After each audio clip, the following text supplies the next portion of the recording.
Throwback to the 21st of January 2022. By the way, I'm gonna tell you a story about Walthamstow Wetlands. It actually passes this gallery. So Lloyds Park is named after. I actually found a shop that sold watches. I just walked past this special architectural building. Oh, here it is. This shop is neon themed.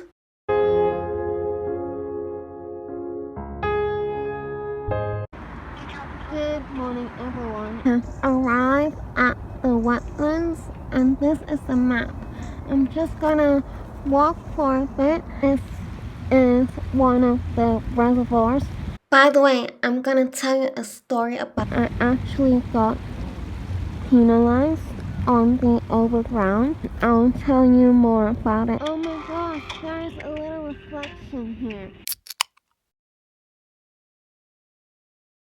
Because basically, I have a discounted student ticket and I wasn't able to show them my rail card, so now I'm having to call the line to appeal.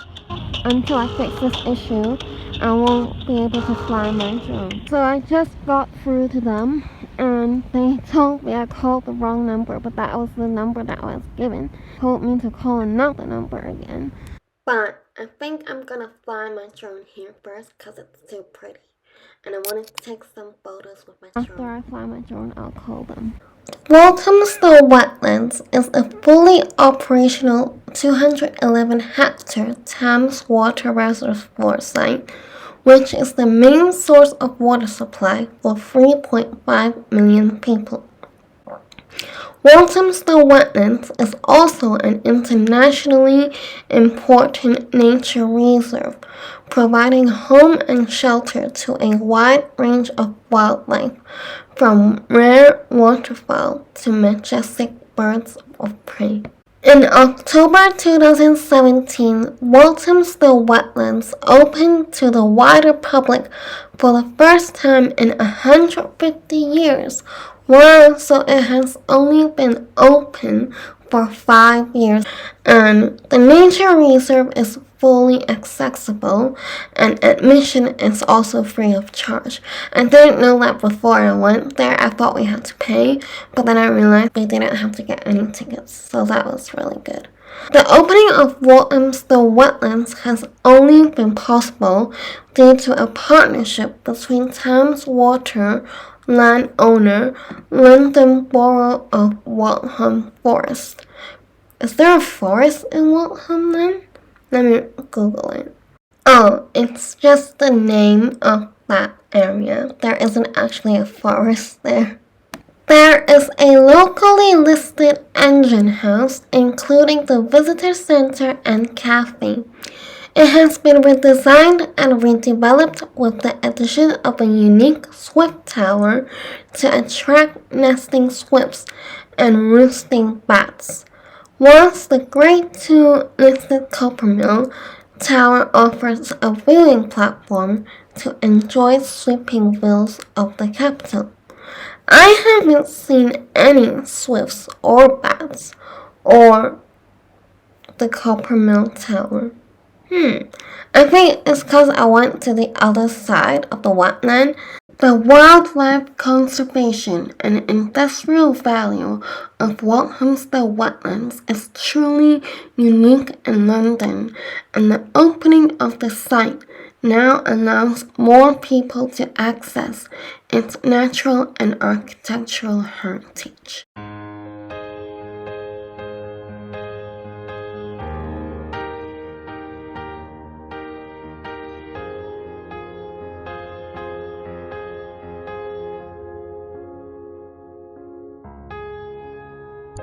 I remember the day I asked if I could study abroad, and I wish I could stop myself from asking that question. This reservoir actually kind of reminds me of the reservoir in Hong Kong. There's one in Shanghai. Oh wow, there's a pretty reflection here. I want to take a photo of it. Oh wow, there's a little pavilion here, and also a bridge. I don't think it leads to anywhere. So I just used my drone to take a photo here like this. And I also flew it again because it's already in the sky, so why not? In this clip, I will be telling you about the history of Walthamstow. It lies 6.5 miles northeast of the city of London, between the River Lee and Epping Forest. It is part of the London Borough of Waltham Forest. Until the mid-19th century, it was a country parish, noted for its woodland and its fine view across the marshes to London. It then became a dormitory town in which industry played an increasing part. The urban landscape is, however, relieved by the forest and by spacious parks, sports ground, and reservoirs. In the 9th century, it is thought that the River Lee must have been at least a mile wide, with marshland on either bank and dense woodland as far as the eye could see. This was probably the scene that Viking invaders met as they sailed up the river to invade Hertford. The source of the River Lee is in Bedfordshire, approximately 3 miles northwest of Luton, at a place called Lee Grave Marsh. It is 70 miles long and drops 300 feet by the time it joins the River Thames at Blackwall. The spelling of the River Lee has changed over the last few centuries. In 1190, it was referred to as the Water of Lynn. In the 14th century as the Lee. It would seem that Lee was introduced around 1576.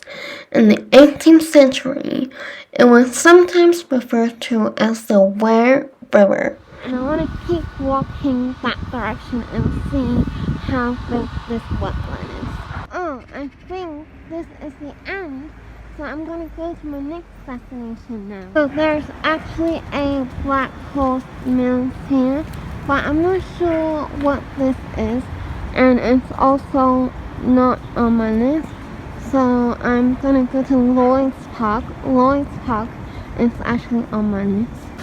So I just bought a meal deal at Tesco, and I saw this beautiful graffiti over here, and I want to take a photo. This is the William Morris Gallery, and it's actually not on my list of things to do today, but as I'm walking to Lloyd Park, it actually passes this gallery, and it's on Winds Terrace Street. And the reason why I'm not going there today is because it's not raining, so I want to be outdoors. So this park was named in honor of the Lloyd family, and they used to live in where the William Morris Gallery is now. So I'm probably gonna fly my drone somewhere near William Morris Gallery, and I'm gonna tell you the history of it. The William Morris Gallery is housed in a Georgian house built in the 1740s and set in Lloyd Park in Walthamstow, in northeast London. The Grade II listed building was Morris' family home from 1848 to 1856, the only public gallery devoted to William Morris. It reopened in August 2012 following a major redevelopment. The building is a fine example of Georgian domestic architecture dating from about 1744. The date scratched on a brick found in the Upper East Wall.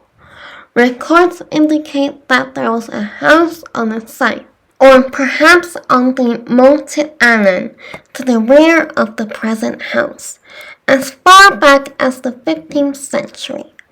The existing house was variously known in its earlier history as the Winds or Water House, the latter name deriving from the ornamental moat in the gardens at the back of the house.